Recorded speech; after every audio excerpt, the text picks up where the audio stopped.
내년 한 해도 성령의 능력 안에서 더 강건해지는 한 해가 되시기를 기원합니다.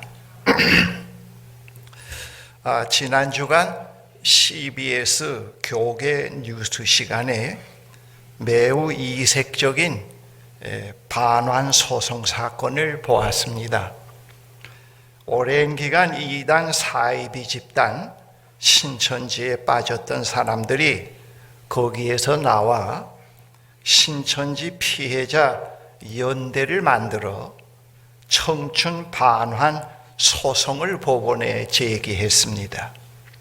그들이 신천지의 허구와 거짓을 알아차리고 거기서 나와서 사회에 복귀하려고 해보니까 보상받기 어려운 너무나 많은 삶의 날들과 금전, 학업, 직장, 가정을 빼앗겼다는 것을 알게 되었습니다. 그러한 그들은 돈으로 보상받을 수 있는 것은 아니지만은 그들의 억울함을 보상해 보려고 하는 마음에서 그러한 소송을 제기한 것입니다. 이 본 시편의 배경은 긴박한 곤경 상황이 아니라 오래 지속되는 억압과 결핍, 굴욕입니다. 이스라엘 백성은 오랜 기간 강대국의 통치 아래서 생의 덧없음을 경험하게 되었습니다. 그러한 경험은 이스라엘 백성이 새로운 삶을 시작하는 동기가 되었습니다. 그 후 이스라엘은 금식일에 그들이 어려움을 겪을 때에 이 시를 기도문으로 사용하곤 했습니다. 본 시편은 두 부분으로 구성되어 있습니다. 제가 이 시간에 사용하는 성경이 새 번역입니다. 전반부는 1절에서 12절 하나님의 영원하심과 인생의 덧없음을 말하고 그러한 인생을 잘 살아가는 법, 지혜롭게 사는 법을 가르쳐 달라고 하는 내용이 됩니다. 그 다음 후반부는 13절, 17절인데요. 하나님께서 그들의 역사에 개입하셔서 그들이 잃어버린 삶을 보상하게 해달라고 하는 간구입니다. 이스라엘은 강대국의 지배 아래에서 자유민이 아닌 노예의 신분으로 살아갔던 것입니다. 그들은 그러한 삶에서 두 가지를 경험하게 되었습니다. 하나는 하나님의 영원하심과 인생의 덧없음, 다른 하나는 덧없는 인생이지만은 하나님께서 그들의 역사에 개입하실 때 새로운 삶을 시작할 수 있다고 하는 믿음과 희망입니다. 본 시편 전반부의 내용은 이스라엘이 굴욕과 억압, 결핍의 상황에서 깨달은 내용인데 그 내용을 요약하면 이러합니다. 1절에서 12절 내용을 요약합니다. 먼저 영원한 시간 가운데 주님은 계시면서 그분은 거기에서 우리에게 오시는 주님이십니다. 그러한 주님은 창조 전부터 계시며 유일하신 분이시며 그는 만들어지지 않은 분으로 인간보다 먼저 계시며 그는 삶과 죽음의 주님이시며 그는 의로우신 분으로서 인간의 죄에 대해 진노로 응답하시는 분이십니다. 한편 인간은 흙으로 만들어진 존재로서 흙으로 돌아가며 아침에 꽃이 피었다가 저녁에 시들어 버리는 것과 같으며 인생은 밤의 경점과 같으며 인간은 죄인이며 그들은 분별력이 없으며 지혜로운 가르침으로 인도되어야 할 존재입니다. 이러한 인간이 제대로 사는 법을, 지혜롭게 잘 사는 법을 가르쳐 달라는 기도로 전반부 내용이 마무리되고 있습니다. 12절에 우리에게 우리의 날을 세는 법을 가르쳐 주소서. 지혜의 마음을 얻게 하소서. 이 시에 영원한 존재이신 주님 앞에서 인간은 매우 보잘것없는 존재로 덧없는 인생을 살다가 끝맺음을 하는 매우 하찮은 존재라고 하는 사실을 말하고 있으면서 말하는 것으로서 끝나는 것은 아닙니다. 그러한 존재지만은 그러한 하찮은 존재인 인간이 덧없는 인생이 아닌 삶을 살도록 지음을 받았다고 하는 사실을 말해주고 있습니다. 그러한 깨달음의 기초에서 이스라엘은 새로운 역사, 새로운 삶을 시작하려고 합니다. 바로 그러한 길이 이스라엘 자신들에게 있지 않고 주님에게 있다는 사실을 알고 있기에 주님께 우리에게 우리의 날을 세는 법을 가르쳐 달라고 간구합니다. 이 덧없음의 경험에는 부정적인 것과 긍정적인 것, 서로 대립되는 다른 두 면이 포함되어 있습니다. 먼저 부정적인 면으로는 삶의 권태, 무의미, 게으름, 무기력, 허무의 경험입니다. 이러한 부정적인 경험은 시간을 죽이면서 살아가게 만듭니다. 텔레비전 채널을 이리저리 돌리면서 시간을 죽이고 자신의 시간을 헛된 일로 꽉꽉 채우면서 시간을 죽이고 잡담을 하면서 시간을 죽이고 무료함을 잊기 위해서 술, 도박, 섹스로 시간을 보내다 중독에 빠지기도 합니다. 이러한 경험은 창조의 아름다움, 교제의 아름다움, 노동의 아름다움, 자연의 아름다움을 보고 느끼지 못하고 살아가게 만듭니다. 또한 고통은 삶의 즐거움이 없다고 하는 것입니다. 이러한 현상은 인간을 영적으로 정신적으로 병들게 하고 나중에는 육체적으로까지 병들게 만듭니다. 한편 이 긍정적인 면으로는 이 덧없음에는 동경이 깊이 숨어 있습니다. 이 동경은 생명의 원천과 새로운 삶에 대한 그리움이요 목마름인 것입니다. 이 덧없음에서 동경과 만나서 그 동경이 지시하는, 동경이 지향하는 것으로 나아가게 되면은 새로운 생의 여정을 시작하게 되고 생명의 원천을 만나게 되고 새로운 삶을 시작할 수가 있습니다. 그렇게 될 때 생의 덧없음을 졸업하게 됩니다. 우리가 동경의 세계로 향하게 될 때 현재의 생은 매우 사랑할 만하고 살만한 생으로 느껴지기 시작을 합니다.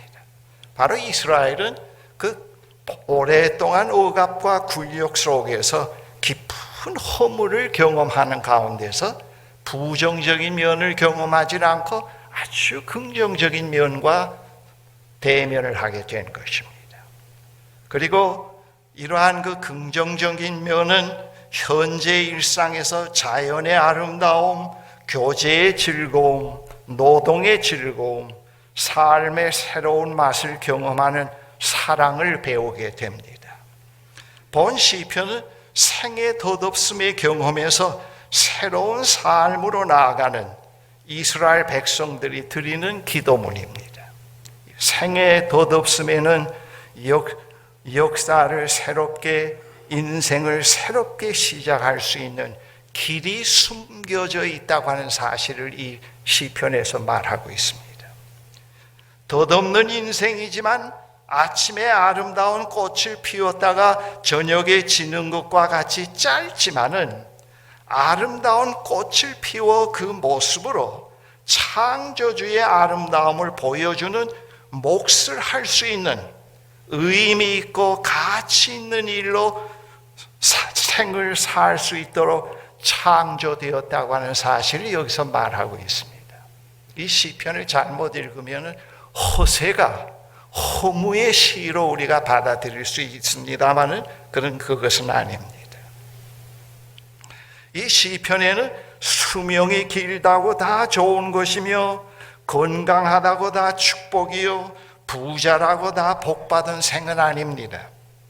영원하신 주님 앞에서는 장애인, 가난한 사람, 능력이 없는 사람, 건강한 사람, 부자, 상류층, 공부 많이 한 사람, 학벌이 낮은 사람, 흑인, 황인종, 백인종 다 덧없는 생이라고 얘기를 합니다.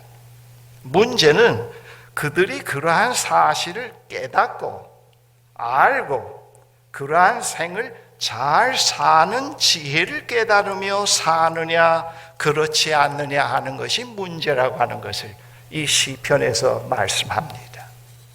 그 다음 이 시의 후반에서는 주님께서 그들의 역사에 그들의 일상에 개입해 주시기를 요청하는 간구의 내용입니다. 3절 17절에 이스라엘은 오랜 기간 강대국의 억압, 굴욕에서 하나님의 위로와 사랑에 매우 굶주려 있게 되었습니다. 이 시편 후반에 그 사실이 매우 사실적으로 묘사되어 있습니다. 제가 새 번역으로 천천히 한번 읽어드리겠습니다. 주님 돌아와 주십시오. 언제까지입니까? 주의 종들을 위로해 주십시오. 우리가 평생토록 즐거워하고 기뻐하고 할 수 있도록 아침에는 주의 사랑으로 만족하게 해 주십시오. 우리를 괴롭게 하신 날수만큼 우리가 재난을 경험한 횟수만큼 우리에게 즐거움을 주십시오. 주의 종들에게 주께서 하신 일을 드러내 주시고 그 자손에게는 주의 영광을 나타내 주십시오. 주 우리 하나님 우리에게 은총을 베푸셔서 그 다음 반복됩니다. 두 소절이 우리의 손으로 하는 일이 견실하게 하여 주십시오. 우리의 손으로 하는 일이 견실하게 하여 주시옵소서. 덧없는 인생에서 먹고 즐기고 서로 미워하고 시기하는 희망이 없는 삶이 아닌 이 덧없는 인생에서 기쁨, 감사, 찬양이 있고 다른 사람을 사랑하고 의와 공의를 실현하는 삶의 기적이 포함되어 있다는 것을 말하고 있습니다. 그러한 기적은 덧없는 생이 영원한 주님에게 속해 있다는 사실을 깨달을 때 일어나는 기적입니다. 창조주 하나님의 영이 우리를 깨어나게 할 때, 우리 가운데서 역사해 갈 때 덧없는 생을 아름답게 살아가게 만듭니다. 이 시편에서는 이 짧은 인생이 나쁘다고 얘기하지 않습니다. 무의미한 거라고 얘기하지 않습니다. 그 짧은 생의 아름다움, 그 짧은 생의 신비를 우리에게 얘기해 주고 있습니다. 여러분의 이해를 좀 더 도와드리기 위해서 제가 하나의 비유를 말씀드리겠습니다. 제가 만든 겁니다. 여러분, 아름다운 교향곡을 연주하는데 여러 가지 악기가 동원되지 않습니까? 그러한 다양한 악기가 그 자체로서는 덧없는 것들이라고 말할 수가 있겠지요. 그렇지요? 그런데 그러한 악기들이 각 연주자들의 손에 들려져서 지휘자의 지휘 아래 하나의 교향곡을 연주해낼 때 자기 파트에서 자기의 소리를 내면서 아주 조화롭고 아름다운 전체 하모니를 내게 됩니다. 영원한 존재와 영원한 시간과 덧없는 존재와 짧은 시간의 관계를 그것으로 비유해 말씀드릴 수가 있겠습니다.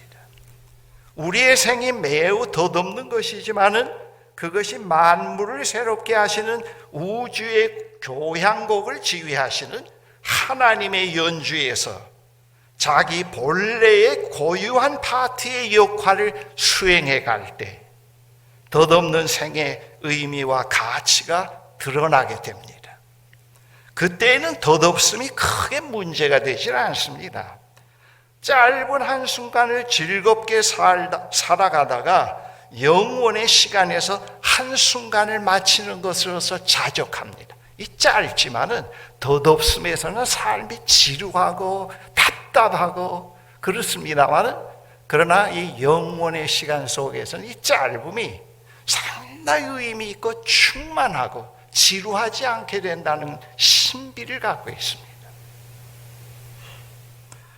영원의 시간에서 한순간을 마친다는 것은 매우 가치 있는 것으로 받아들일 수가 있습니다. 자신의 인생의 한순간은 영원에서 한 부분이라는 사실로 만족할 수가 있습니다. 우리의 덧없음의 한순간의 생이 영원에 속해 있기 때문에 허무한 것이 안 되고, 모든 우리는 피조물이기 때문에 영원할 수 없습니다. 그러나 우리의 생은 영원에 잇대어 있기 때문에 이 덧없는 생이 참 충만할 수가 있다는 겁니다. 길게 오래 살고 지루하게 사는 것보다도 더 가치가 있다는 것을 말해주고 있습니다. 여러분, 근래에 와서 인간의 수명이 과거보다는 길어지고 있습니다. 100세 또는 120세로 늘어나고 있습니다. 이 시편에 인간의 생이 길면은 짧으면은 70이요 길면은 80이라는 말은 하나의 인간은 그렇게 살고 죽는다고 하는 절대 명령이 아닙니다. 이 시인이 살고 나서 돌이켜 보니까 그 시대에서 자기의 경험으로 인생은 70이요 길면은 80이라고 하는 것을 느낀 것을 말하고 있는 겁니다. 인간은 그것까지 살다가 죽는다는 말이 아닙니다. 그러한 생이 요즘에 와서는 100세, 120세로 늘어나고 있습니다. 그렇지만은 인간은 100세를 살던 120세를 살던 영원하신 주님 앞에서 흙으로 만들어진 존재로서 흙으로 돌아가고, 아침에 꽃이 피었다가 저녁에 시들어 버리는 꽃과 같고, 밤의 한 경점에 불과하며 죄인이며 하나님의 긍휼과 인도하심이 없이는 살 수 없는 존재라는 걸 말해주고 있습니다. 그래서 우리는 우리의 생의 목표를 100세에 120세에 두면 안 됩니다. 요즘에 이 100세, 120세가 굉장한 이슈가 되고 그게 숙제거리가 될 수처럼 우리가 세윤회 받을 수가 있는데, 그렇게 못 사는 사람은 저주받은 사람이고, 또 아무런 80세 살다가 죽으면은 그건 잘못 믿은 사람이고, 그렇게 할 수가 있는데, 어떻게 보면은 그 지루한 삶보다도 짧게 살고 하나님과 짧게 사는 것이 더 복되다고 하는 것을 우리가 알아야 합니다. 그래서 우리는 100세의 목표를 두면 안 되고, 우리의 관심과 목표는 덧없는 인생을 어떻게 덧없음에 덫에 걸려서 지루하게 살지 않고 만물을 새롭게 하시는 주님의 교향곡 연주의 한 파트의 연주자로서 훌륭하게 진지하게 인생의 유년기, 청년기, 중년기, 장년기를 거쳐가면서 연주해내다가 끝내느냐 하는 것에 관심을 둬야 합니다. 물론 노년의 연주와 청년 때 연주가 좀 달라질 수가 있습니다만은, 그러나 한 지휘자에게 밑에서 한 우렁찬 우주의 교향곡 연주 가운데서 우리는 인생의 생의 계절이 변화되지만 거기에 서 있게 된다고 하는 것입니다. 교향곡 연주에 참여한 우리들의 생은 다 같지 않습니다. 그래서 우리는 유년기, 청년기, 중년, 장년, 노년으로 다양한 생으로 전개되게 됩니다. 어떤 분은 청년기로 끝낼 수도 있습니다. 어떤 분은 어린 아이로, 어떤 생명은 어린 아이로서 살다가 세상을 다 살지 못하고 3살, 4살로 세상을 끝날 수도 있습니다. 그러나 그 4살짜리가 그리스도 안에 있을 때 말이죠. 영원한 하나님의 수중 안에 있을 때는 100살을 지루하게 산 것, 저주스럽게 산 것보다도 더 참된 것이라는 걸 시편에서 말합니다. 그것을 여기서 얘기해 줍니다. 우리는 세상에서 일어나는 일에 무관심하면 안 됩니다. 모든 분야에 관심을 가져야 합니다. 그러나 세상 되어가는 일에 우리의 시선을 항상 고정시키면은 불안, 한탄, 염려에 사로잡히게 되어서 짧은 인생을 덧없이 살아가다가 마치게 됩니다.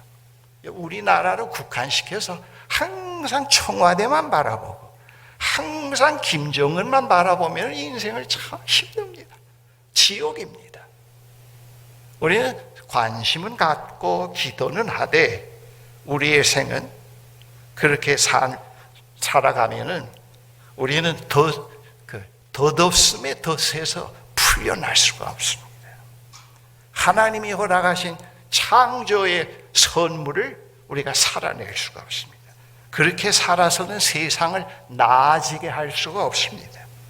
그래서 가급적 모였을 때 청와대 사람 이야기하고 북한 사람 지도자들 얘기하면서 한숨 푹푹 쉬는 것을 너무 생리에 맞지 않고 너무 참 내 자신이 하찮게 느껴져서 그걸 아주 이제는 안 합니다. 왜 시간을 저들 때문에 빼앗기는 건가 말이지. 왜 그런 사람 때문에 항상 한숨만 푹푹 쉬고 손을 놓고 집에 와서 하는 일이랑 밥이나 먹고 텔레비 틀다가 잠이나 자고 왜 그런 생을 살 건가 말이지. 그래서 말이죠. 아예 얘기를 안 해요. 그 모임에서 그런 얘기 나면 좀 그만두자 그래요. 피하는 게 아니고 말이죠. 왜 그들에게 인생을 더덥게 그들 때문에 더덥게 살게 만들어요. 그러나 기도는 하지요. 저들의 손에 우리가 먹힘을 당하지 않게 해주십시오. 저들이 우리의 생을 지배하지 않게 해주십시오. 기도를 합니다. 그래서 우리는 이 덧없는 생을 어떻게 영혼의 시간 속에서 가치 있게 지혜롭게 살 것인가, 그걸 이제 배워가야 됩니다. 그것이 이 성경에서는 지혜요 기술인데 그 기술이 영어로 테크닉이 아니고 스킬을 얘기를 합니다. 인생의 많은 경험 속에서 하나님과 함께하는 동행 속에서 경험 속에서 스킬을 배우게 되고 그 스킬이 지혜고 그 지혜에 스킬이 있고 그 스킬은 인생의 경험 속에서 생겨난다고 하는 것을 말씀해 주고 있습니다. 제가 오늘 그러한 그 인생을 살아가는 덧없는 인생을 정말 지혜롭게 정말 보람있게 살아가는 그런 하나의 몇 가지 그 좌우명과 같은 얘기를 여러분들에게 말씀드리고 끝내려고 하는데요. 이건 새 것이 아니고 지금까지 제가 여러분들에게 해오신 말씀드린 내용을 좀 정리한 것뿐입니다. 지혜의 길을 한 10가지로 좀 정리를 해봤는데요.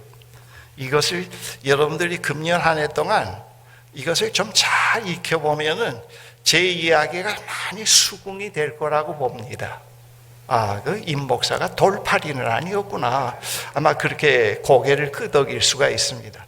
우리는 그 지속적으로 그 삶의 트랙을 붙잡고 계속해서 심화시켜 나가지 못하기 때문에 현재 임한 하나님 나라 현실을 향유하지 못하고 오고 있는 하나님 나라의 그 내용을 향유하지 못하곤 합니다. 우리는 그것을 계속해서 자꾸 숙지하고 묵상하고 경험 속에서 그건 무엇을 의미한다는 것을 잡아내고 그러면서 그걸 가보면은요, 이거 덧없는 인생이 참 좋구나. 그걸 배우게 돼요. 설교를 듣고 나서 그 다음 반짝하고 가서는 이 월요일부터 토요일까지 전부 덧없는 생을 덫에 묶여서 무의미하게 지루하게 그렇게 살다가 보니까 한숨만 푹푹 쉬게 되지요. 그러니 그렇게 살면 안 될 것 같아요. 상당히 공을 들여야 됩니다. 현재 임한 하나님 나라의 현실에 머물려면 상당히 공을 들여야 됩니다. 그러지 않으면 다 뺏깁니다. 먼저는 이 하나의 덧없는 인생에서 지혜롭게 살아가는 길입니다. 이 본문에 나를 계수함을 가르쳐 주셔서 하는 이 말이 그 원문에서 다시 의역을 해보면은 내 짧은 덧없는 인생을 보다 참되게 즐겁게 지혜롭게 사는 법을 가르쳐 주세요. 그 뜻입니다. 나이가 몇 살까지 수명이 될 겁니까? 미리 좀 점을 쳐주세요. 그 뜻이 아닙니다. 이 덧없는 생을 어떻게 이 짧은 인생을 영원에 잇대어서 보다 즐겁게 참되게 의미 있게 살아갈 수 있을지 그것을 나에게 가르쳐 주세요. 그걸 얘기를 합니다. 그래서 이 본문의 이 시편 전체에서 그 전반부의 그 마지막 12절의 내용이 나의 날수 계수함을 가르쳐 주세서로 그게 끝나고 있습니다. 첫 번째는 많이 이미 여러분들에게 말씀드린 내용인데 자기 자신과 나 자신과 화해의 삶을 계속 배워가야 합니다. 다른 사람과 비교하지 말고 문제가 있는 나, 잘못을 저지르는 나, 상처가 있는 나를 소외시키고 부인하지 말고 자꾸 시인하고 사랑으로 포용해주고 품어야 합니다. 그렇지 않으면 진정한 나는 머무를 곳이 없습니다. 나 자신 안에서도 그리고 공동체 안에서도 머무를 곳이 없습니다. 우리 자신을 있는 그대로 받아들이고 나를 사랑할 때 나 자신이 살아갈 삶을 발견하게 되고요. 그 웅장한 오케스트라에서 나의 자리와 나의 악기를 찾아내게 됩니다. 그래서 중요해요. 늘 남의 것을 흉내내고 어떤 하나의 어떤 쇼를 하면서 살아가면요 자기 자리를 찾지 못해요. 늘 비교 속에서 살면. 여러분 이걸 한번 1년 동안 해보십시오. 거짓된 일, 잘못된 일, 죄 짓는 걸 자꾸 합리화시키라는 말이 아닙니다. 이거 1년 동안 깊이 묵상해서 해보면 이 깊이 있는 내용을 터득을 하게 돼요. 내 자신과 화해의 삶이 뭐라는 걸 알 수가 있습니다. 우리 자신과 화해의 삶을 살아갈 때 외로움, 갈등, 무의미, 방황에서 벗어날 수가 있습니다. 우리가 잘못하면 여기서 벗어나지 못하면 항상 자신이 이상하는 훌륭한 삶을 볼 때 마치 자기 자신인 것처럼 내세우고 그렇게 살지 못하는 사람들을 멸시하게 됩니다. 나 자신으로 사는 것이 왜 중요하냐 하면은 이미 말씀드린 대로 그 주님의 교향곡 연주에서 나 자신의 파트를 내 악기를 발견할 수 있기 때문에 그렇습니다. 이 파트에서는 이 교향곡 연주에서는 장애인이나 앞 못 보는 사람이나 말이죠. 잘 못 걷는 사람이나 신분이 낮은 사람이나 학벌이 높은 사람이나 하나님은 개의치 않으십니다. 내가 너로서 이 자리에 있는가 그걸 질문합니다. 남의 흉내를 내면서 여기에 와 있느냐 하나님 그걸 묻질 않아요. 그 경험적으로 알 수가 있지요. 그렇죠? 그래서 내 자신을 화해를 해야 됩니다. 그렇지 않으면 다른 사람들을 자꾸 이상 속에서 멸시하게 되고 그리고 다른 사람들에게 대해서 무례하게 행동할 수도 있습니다. 안셀림 그리는 독일의 그 영성 신부인데 학을 전공한 신부인데요. 이런 얘기를 했어요. 실제로 많은 사람들은 자기 자신에게서 도망치고 있다. 그들은 자신의 불안으로부터 또는 죄의식으로부터 도망친다. 또 위협적인 상황과 다른 사람들과의 갈등으로부터 도망친다. 그러나 그들이 도망치려는 것들은 여전히 그들 안에 머물러 있다. 그들은 이 모든 것을 자신 안에 지니고 도망칠 뿐이다 얘기를 했어요. 여러분, 그 인간이 최초로 달 착륙에 성공해서 우주 여행이 눈앞에 다가온 것처럼 우리가 흥분할 때가 있지 않았습니까? 그리고 우주 여행에 관한 기술이 발달해서 말이죠. 우리가 뭐든지 우주에 그 기술을 이용해서 갈 수 있다고 하는 환상에 적게 될 때, 트라피스트 수도의 수도승인 토마스 모트는 이렇게 경고를 했습니다. 여러분 들어보세요. 자기 자신으로부터 우리를 갈라놓는 낭떠러지를 극복할 수 없다면은 달나라 여행을 할 수 있다 한들 무슨 소용이 있겠는가? 그 달나라에 가서도 그 꼴로 살아요. 역시 이념 투쟁, 투쟁, 그 꼴로 산다고. 이 달은 우리 땅이다, 너희 땅이다, 똑같이 산다고요. 우리의 낭떠러지로 가는 여행이 가장 중요하다고 했습니다. 달나라 가는 것보다. 이런 여행이 없다면은 다른 여행들은 아무 소용이 없을 뿐만 아니라 해롭기까지 하다고 그렇게 얘기를 했습니다. 여러분, 이 기독교 복음은요, 기독교 신앙은, 이 기독교의 목사의 책임은 달나라에 간다고 하는 것을 가르쳐 주는 것이 아니고 자기의 삶의 궤리를 어떻게 살아갈 수 있는가 하는 그 지혜를 얘기해 주는 겁니다. 인간의 근본적인 문제가 어디에 있다는 것을 말해 주려고 하는 겁니다. 이건 제 소견인데, 요즘에 AI, 우주여행, 굉장히 상당히 많이 있고, 미래 4차 세계가 이제 오면은 세상이 어떻게 된다고 많이 떠들고 있는데, 이거 아주 제 소견입니다. 그래서 제 소견이 맞는지 확신이 없어서 그때 봐야 알겠죠.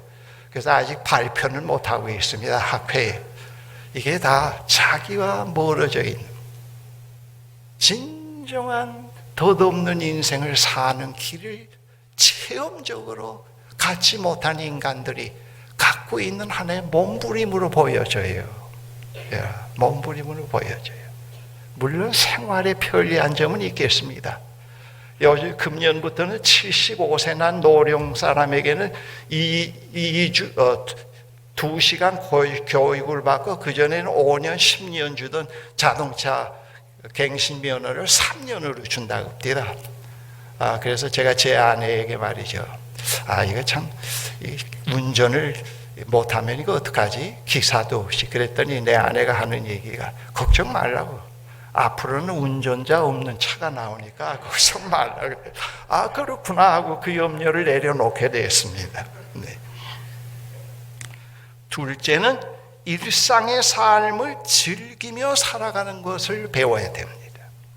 절망에 빠지는 이유는 대개 우리가 과거와 미래에 대해서 너무 많은 것을 생각하기 때문이라고 성녀 테레사가 말했습니다. 예수님은 내일 일을 걱정하지 말라, 내일 걱정은 내일 알아서 하라고 말씀하셨는데, 이 절망은 우리가 과거와 미래에 대해서 너무 부정적으로 생각하기 때문에 그렇습니다.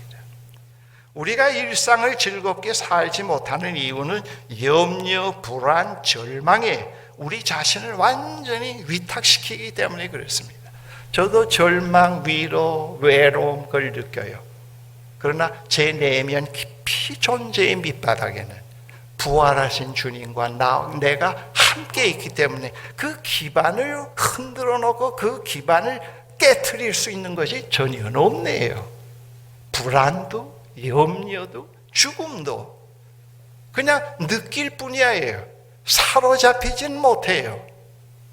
그래서 그냥 읽습니다. 불안이 오는구나. 이 무엇 때문에 불안이 오고 있는가? 이 존재의 밑바닥에 어떤 불안과 풍랑 속에서도 흔들려지지 않는 그것이 이 80평생 예수 믿으니까 형성이 되네요. 이게 참 얼마나 귀한지요. 이게 얼마나 좋은지요. 이게 돈 주고 살 수 없다고 봅니다. 우리는 염려, 불안, 절망에서 을 피할 수는 없습니다. 그걸 느끼는 것과 거기에 사로잡혀서 먹힘을 나가는 것과는 달라요. 그러면 안 돼요.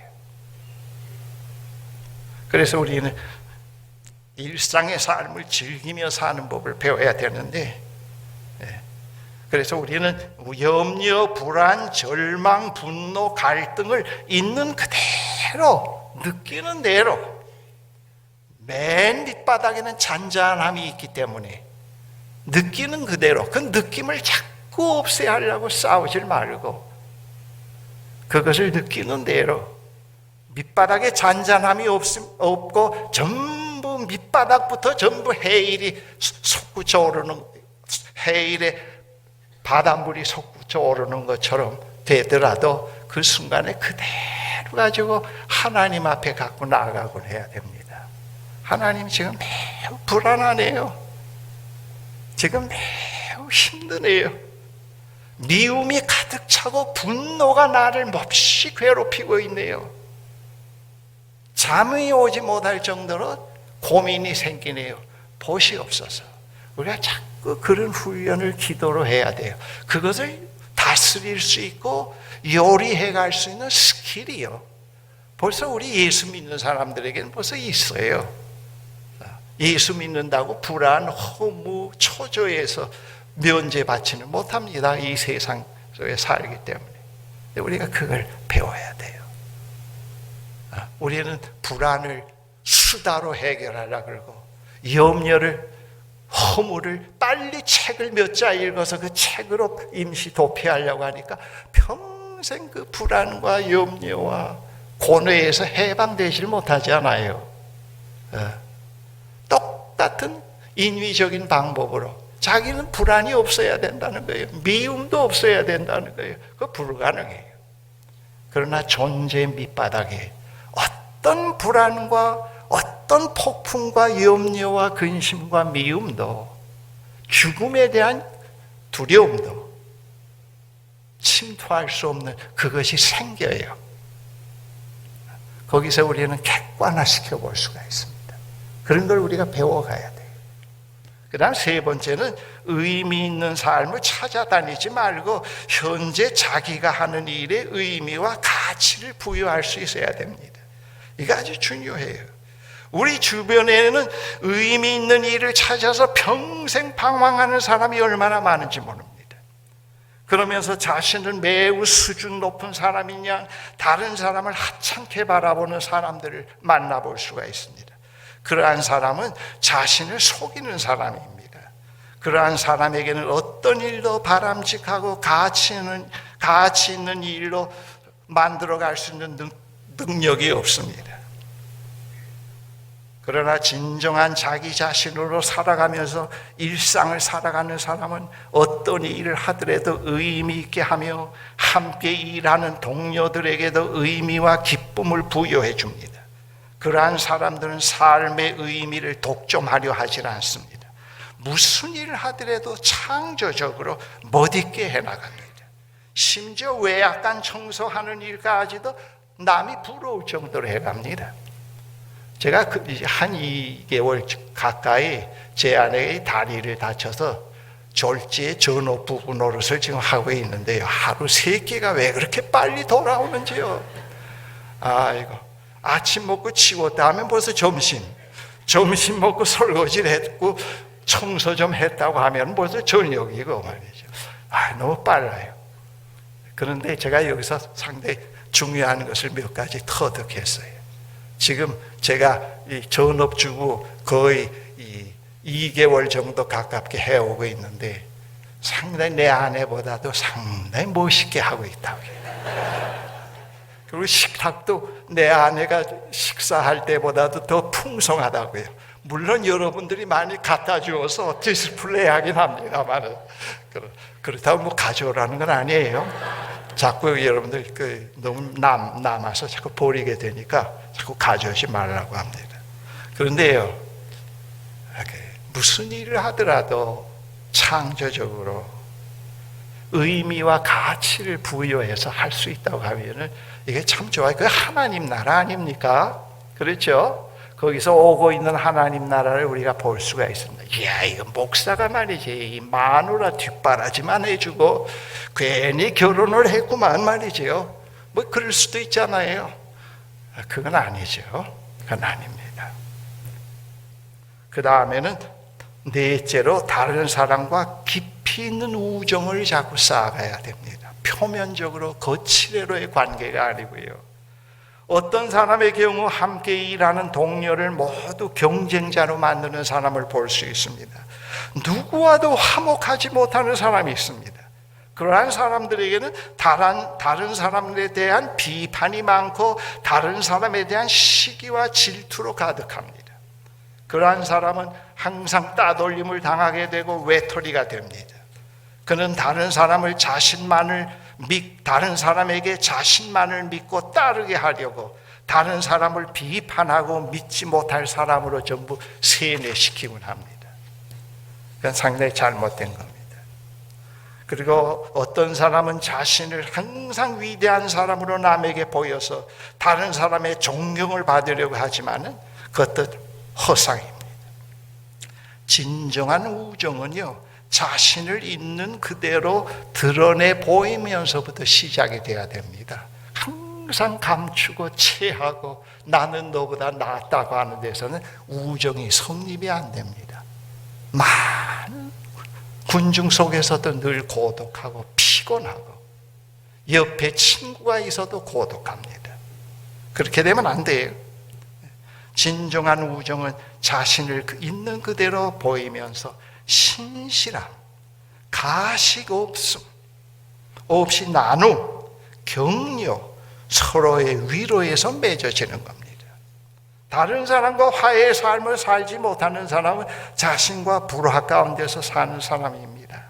그러한 사람들은 자신과 화해하지 못하고 있기 때문에 어떤 것에도 만족하지 못합니다.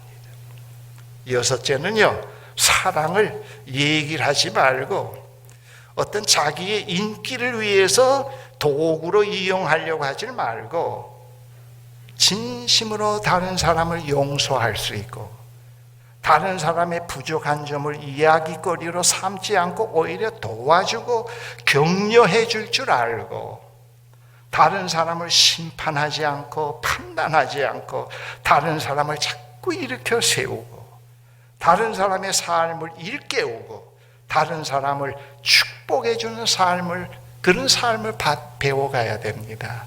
여러분, 이렇게 우리가 살아봅시다. 참 삶이 살만해요. 살만한 인생입니다.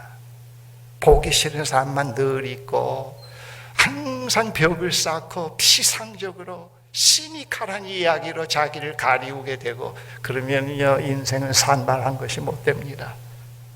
하나님 나라는 거기에 없습니다. 여섯째, 그 다음에 일곱 번째는 생의 고난, 실패, 장애물을 더 나은 생으로 도약하는 디딤돌로 삼는 겁니다. 그렇게 하기 위해서는 현실을 받아들이는 법을 배워야 됩니다.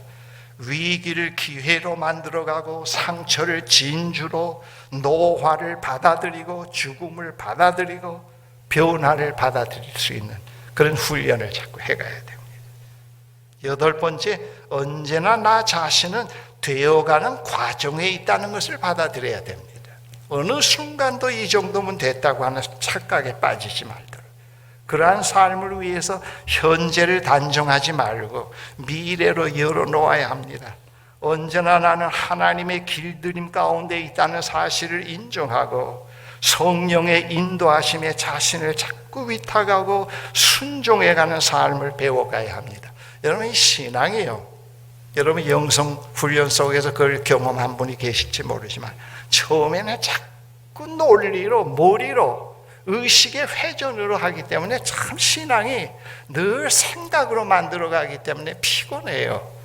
그런데 자꾸 자꾸 성령과 함께하는 삶을 깨닫고 그의 인도를 자꾸 하루하루의 삶 속에서 위탁해 가고 그를 믿는 믿음만 붙잡고 그를 대한 신뢰를 믿고 살아가면은 이 머리 아프고 회전하는 데서부터 벗어나요. 마음의 평안이 오기 시작하고 하나님은 머리 회전으로 믿는 것이 아니구나. 그렇게 돼요. 잘못하면 기독교 신앙이 항상 머리 굴리면서 신경 쓰다가 끝날 수가 있거든. 그거 아니에요. 믿어보면은 자꾸 오늘도 성령으로 그분이 나와 함께 부활하신 주님이 성령으로 나와 함께 하시는데 그분이 뭘 말씀하실까?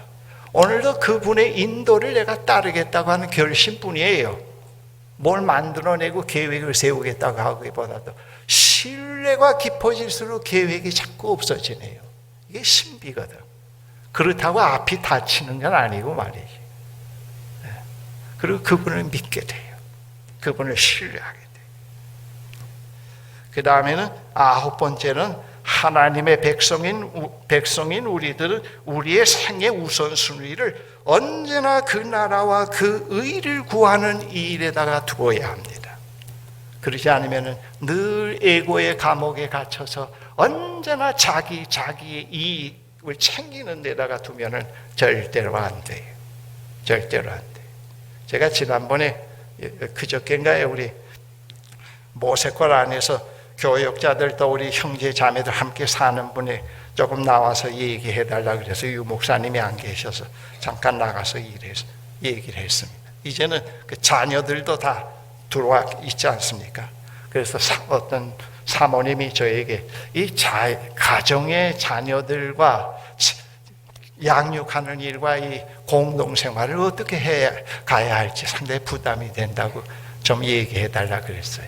그래서 제가 그 자리에서 그런 얘기를 했어요. 이 가정에 남편이 있고 아이가 있는 것을 갖다 딴 세계로 품지 말라고. 그리고 어떻게 항상 아이를 챙기면서 아이를 잘 기를까 그렇게 하지 말고 그 아이까지도 이 공동체 일원으로 내놓으라 그랬어요. 전체가 우리 식구다. 그리고 우리 아이도 이 가족 가운데 하나다. 그렇게 내놓고 그 전체 속에서 특별히 우리 아이는 어리니까 내가 어떻게 관심을 갖고 어떻게 공동생활에서 일원으로 잘 적응해 갈 수 있도록 미래에 모세골을 나갔을 때 그 아이가 모세골을 상당히 동경하고 그리워할 수 있는 그런 모세골로 만들어 갈 수 있을까? 그 케어하는 일에는 때때로 시간을 내서 하되 자꾸 아이들을 챙기려고 하고 자기 아이들만 품고 그러면 자꾸 이원적인 세계가 생겨나기 때문에 그리고 자꾸 윗사람에게 아부하게 되고 그렇게 되면 그건 실패라고 그랬어요. 그렇게 공동생활은 실패다고 말이지. 그렇게 하지 말고 풀어놓으라. 다 아이들도 한 공동체 가족으로 보라. 그리고 그 아이들도 아이로서 공동체 일원으로 살아갈 수 있도록 자꾸 인도해 주라고 그랬습니다. 그 아이들은 완전히 별세계에 살게 만들고 공동체 생활은 따로 하고 이건 완전히 실패입니다. 그렇게 하면 안 돼요. 언제나 우리는 그 나라와 그 의를 먼저 추구해 가면서 그 전체 속에서 우리의 삶의 구심점을 잡아가는 그런 일을 해야 됩니다. 10번째는 우리의 소원, 우리의 희망, 기도는 주님께서 가르쳐 주신 기도가 되어야 합니다. 하나님의 교양곡 스토리가 있어요. 우리 딸을 데리고 오래전에 프린스턴의 신학교에 가서 1년 동안 비지팅 스칼라로 있었는데요. 그때 우리 딸이 피아노를 치다가 중간에서 중2 때 그만두고 갔습니다. 근데 거기에 그 러시아에서 온 그 여자 선생님이 이제 거기 음대가 하나 있는데요. 웨스트민스터 콰이어라고 이제 있는데 거기에 이제 교수를 누가 소개해 줬어요. 그래서 우리 딸을 일주일에 2번, 3번 라이드해서 데려가고 옆에 앉아 있다가 또 데리고 오고 그랬습니다. 근데 그 교수 방법이 여기서와는 완전히 다릅니다. 여기서는 콩나물 외워서 두드리게만 하잖아요. 근데 그 선생님은 그렇게 하진 않아요. 그 하나의 곡, 하나의 이면에, 그 곡 이면에 있는 스토리를 얘기를 해주고, 그 스토리를 자꾸 노래로 불러주면서 그 곡을 연주하게 해요. 여러분, 하나님의 우주 교향곡은 말이죠, 자꾸 똑같이 반복되는 거 아니에요. 시작에서 계속 진행이 되어가고 있어요. 만물을 새롭게 하는 그 완성의 시간에 그게 끝날 건데, 그 끝남이 어떤 거라는 건 예수 그리스도의 부활 속에서 벌써 우리에게 힌트로 보여주셨습니다. 불의와 죽음과 협잡이나 거짓이 다 없어지는 그런 승리의 환희로 끝난다는 것을 얘기를 해주고 있는데요. 그런데 이 우주의 교향곡의 그 뒤에 스토리가 바로 주님께서 가르쳐 주신 주기도의 내용입니다. 여러분, 그거예요. 그래서 우리는 늘 그 교향곡에서 연주해 가면서 주님 가르친 기도를 늘 자꾸 되뇌이고 묵상해 가야 돼요. 그런 이면의 삶, 제가 말씀드린 이 최소한도 10가지의 이면의 삶은 자꾸 스킬해 줘야 됩니다. 그러지 않고 자꾸 좋은 거, 의미 있고 기쁨, 즐거움, 허무에서 벗어나라고 몸부림쳐야 말짱 헛겁니다. 이런 삶을 여러분들이 살아가 보면은 현재 하나님 나라가 뭐라는 걸 알기 시작을 합니다. 그리고 죽음이 두려워지지 않습니다. 인생이 덧없이 짧다고 하는 데에서 신경이 쓰이지 않아요.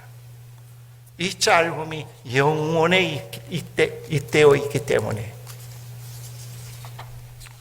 결코 무의미하지 않다는 것을 알게 됩니다. 시편에서 인생은 덧없는 것이므로 살만한 것이 못 된다고 우리를 세뇌시키지 않습니다. 인생은 매우 짧고 덧없는 것이지만은 그러한 인생을 어떻게 아름답게 즐겁게 살 수 있는가라는 질문을 던지는 겁니다. 인생의 날수 계산함을 가르쳐달라는 말은 바로 그런 뜻입니다. 그러면서 그러한 인생을 잘 사는 법, 지혜롭게 사는 법에 대해서 이 시편에서 우리에게 말씀해 줍니다. 영원하신 하나님은 창조 이래 계속해서 만물을 새롭게 하시는 장엄한 교향곡을 연주해 오고 계십니다. 이미 말씀드린 대로 그 교향곡은 반복적인 것이 아닌 아직 끝나지 않고 있습니다. 그 마지막이 어떠할지 예수 그리스도의 부활에서 이미 우리에게 보여주신 것입니다. 하나님의 백성들인 우리는 그 장엄한 연주의 한 파트를 맡고 있다는 걸 늘 기억하십시오. 설거지를 하든 나처럼 전업주부일을 하든 그 굉장한 파트거든. 굉장. 내 아내는 자꾸 잘한다고 칭찬을 해줘요. 근데 가만 보니까 그 칭찬이 자꾸 부려먹으려고 하는 것 같아. 네. 지금 내가 볼 때도 잘하긴 잘하거든. 네. 그거 보잘것 없지만 상당히 중요한 일이거든. 설교하는 일보다 상당히 중요하다는 인식을 갖게 되는 것이 믿음이에요. 우린 설이 걷기 때문에 그래 중산층하고 가서 파티하고 정치 청와대 들어가서 대통령 만나고 뭐 출세하는 건 미국 다녀오는 것만이 중요한 일처럼 그런 건 다 하찮은 일처럼 보는데 그건 설이 근거예요. 설이 근거.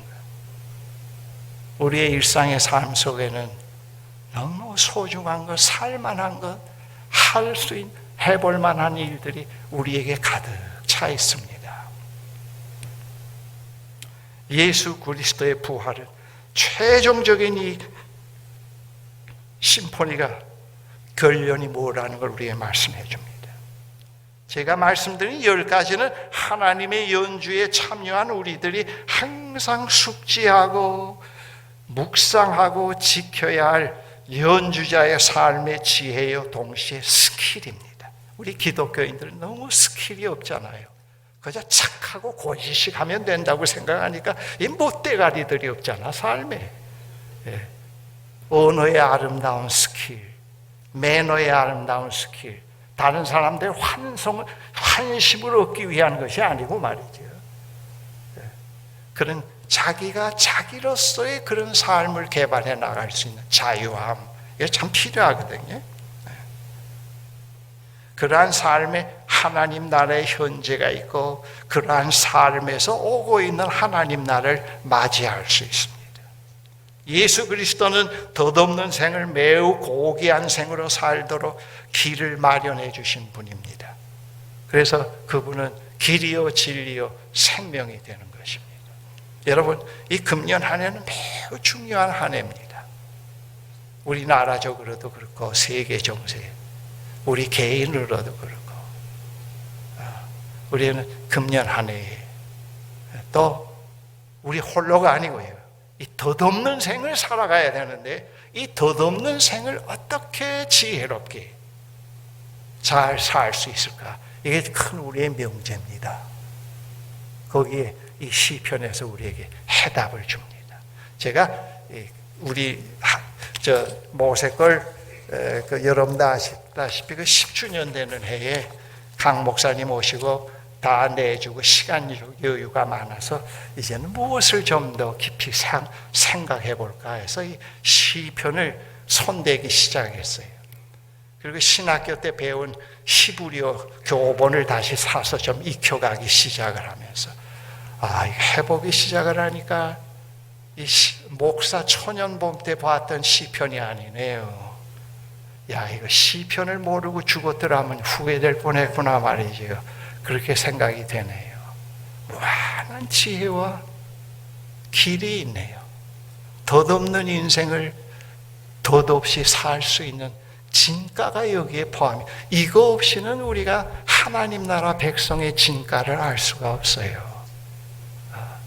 여러분, 그런 면에서 우리는 깨어납시다. 늘 덧없는 인생에 붙잡혀서 예수를 믿으면서도 지루하고 한숨만 푹푹 쉬고 그껏 가는 것이 답답할 때 사우나 정도, 그껏 가는 게 그저 외국에 한번 갔다 오는 거, 그걸로 끝나면 안 돼요.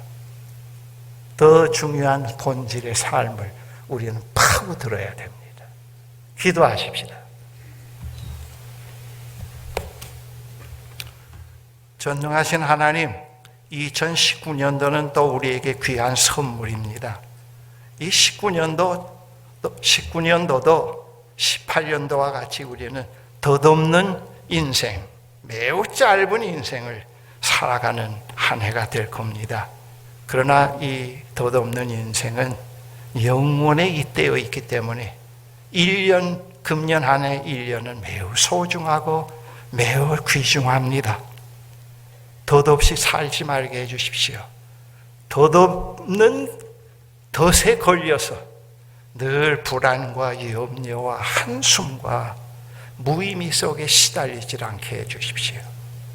이것을 넘어설 수 있는 지혜를 갖게 하시고 삶의 방식을 터득해 갈 수 있게 해주십시오. 그래서 우리가 믿는 하나님이 어떤 분이라는 것을 금년 한 해 동안 열심히 다른 사람들에게 알려줄 수 있는 저희들이 되게 해주시옵소서. 예수 그리스도의 이름으로 기도합니다. 아멘.